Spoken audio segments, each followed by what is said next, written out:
Udara tiba-tiba jadi dingin. Suhu sekitar langsung ngedrop ke bawah 0 derajat Celcius. Tubuh seketika menggigil meski salju nggak terlihat turun. Embun beku muncul di tanah, rumput, dan pepohonan. Es segera mencair, memenuhi cekungan dan membentuk perairan.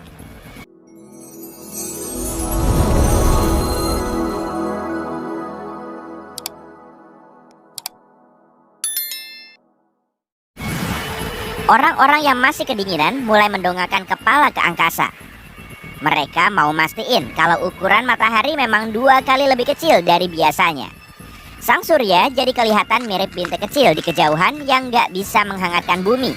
Parahnya lagi, batuan besar dari langit terus melesat ke orang-orang yang ketakutan ini. Tabrakan dengan benda langit sebesar itu pasti akan merusak bumi. Oke, sekarang kita balik ke kenyataan ya. Bumi menempati posisi yang pas di tata surya kita. Jaraknya nggak terlalu dekat maupun terlalu jauh dari matahari, sehingga suhunya bisa ditoleransi dan nyaman bagi kita. Planet kedua dari matahari yaitu Venus. Para saintis sering menyebutnya sebagai kembaran jahat bumi karena suhunya sangat panas dan nggak memungkinkan adanya kehidupan. Di atmosfernya terdapat awan tebal yang menghasilkan hujan asam. Dan gas rumah kaca membuat suhu di permukaan Venus semakin ngebul. Tapi meskipun Venus sedikit lebih ramah dari itu, kita tetap nggak akan bisa tinggal di situ karena jaraknya terlalu dekat dengan matahari. Kalaupun ada air yang berbentuk cair, pasti akan langsung menguap dan menutup kemungkinan adanya kehidupan. Sedangkan Mars yang posisinya setelah bumi agak terlalu jauh dari matahari, sehingga lebih dingin dan terpencil. Suhu di permukaannya nggak cukup hangat untuk membuat airnya tetap cair dalam waktu lama. Apalagi si planet merah nggak punya atmosfer.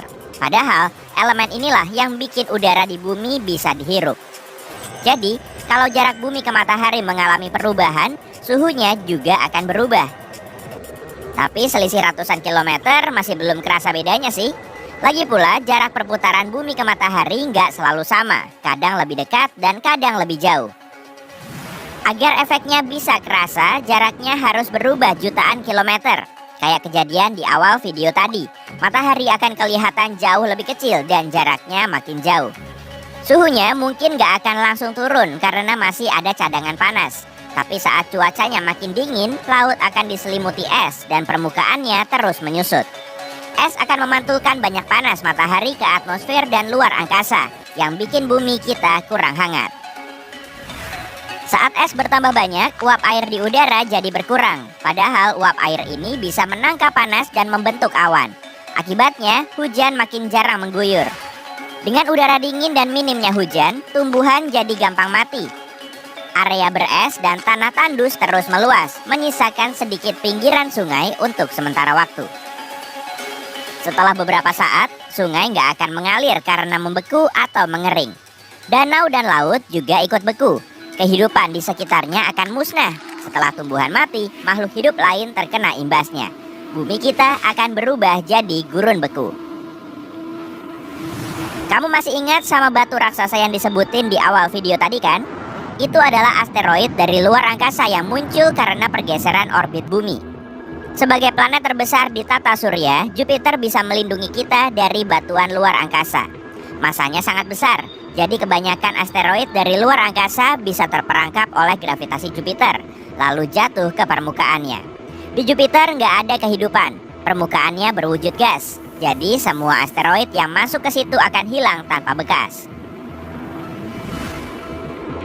Tapi sebagian asteroid tetap bisa lolos dari Jupiter. Nah kalau ini gilirannya Mars.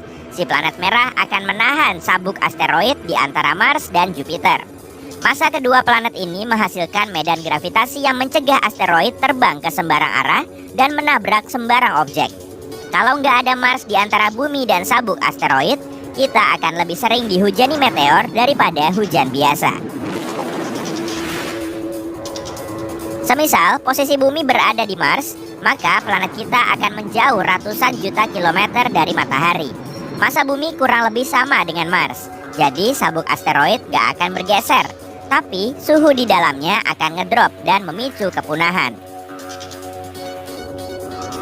Kalau bumi kita bergeser tapi Marsnya tetap di tempat, bisa dipastikan akan terjadi bencana. Kedua planet gak akan bisa mengorbit matahari pada kecepatan yang sama karena masanya nggak sama. Bumi dan Mars juga akan bertabrakan. Kalau dilihat-lihat dari kecepatannya, kedua planet ini akan hancur dan mungkin akan menghasilkan sabuk asteroid baru di tata surya kita. Kalau bumi mendekati matahari, kita nggak akan bisa apa-apa lagi. Selain besar, matahari juga panas dan nggak bersahabat.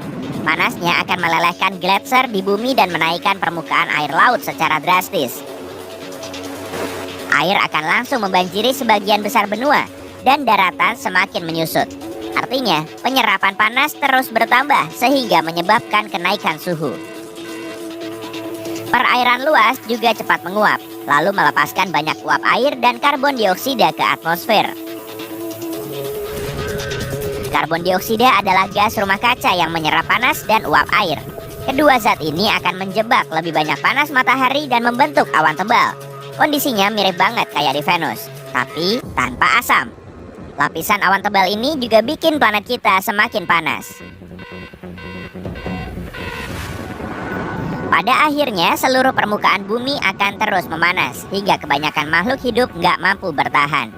Hanya segelintir makhluk hidup tahan banting yang bisa bertahan di suhu setinggi itu. Misalnya, hewan gurun. Hujan tetap akan turun sih, tapi nggak bikin suhunya dingin. Tumbuhan akan sulit beradaptasi di lingkungan baru yang bersuhu panas. Tumbuhan di daerah dingin akan cepat layu, kemudian mati, dan akhirnya tumbuhan yang hidup di daerah beriklim sedang sampai tropis juga ikut mati. Bumi akan berubah jadi bola batu yang tandus lagi, tapi kali ini oleh panas. Jarak bumi ke matahari, kemiringannya, kecepatan rotasinya, orbitnya terhadap matahari, dan bahkan kehadiran bulan sebagai satelit alaminya sangat penting bagi kehidupan di bumi. Kalau bumi nggak sedikit miring ke matahari, Khatulistiwa bakal panas banget dan kedua kutubnya bakal dingin banget. Musim juga nggak akan berganti. Yang ada cuma musim panas dan musim dingin berkepanjangan. Planet kita mendapat panas secara merata dari segala sisi dengan kemiringan dan rotasinya sekarang. Jadi mirip kayak barbeque yang lagi dipanggang. Saat salah satu sisinya menghadap matahari, sisi lainnya gelap dan dingin. Kalau nggak ada perbedaan siang dan malam, kita mungkin cuma bisa menempati beberapa area dengan senja berkepanjangan. Bayangin aja, hidup tanpa matahari terbit dan terbenam, pasti bakal suram banget. Bumi sudah bikin kita nyaman dengan kondisi normalnya, ya kan?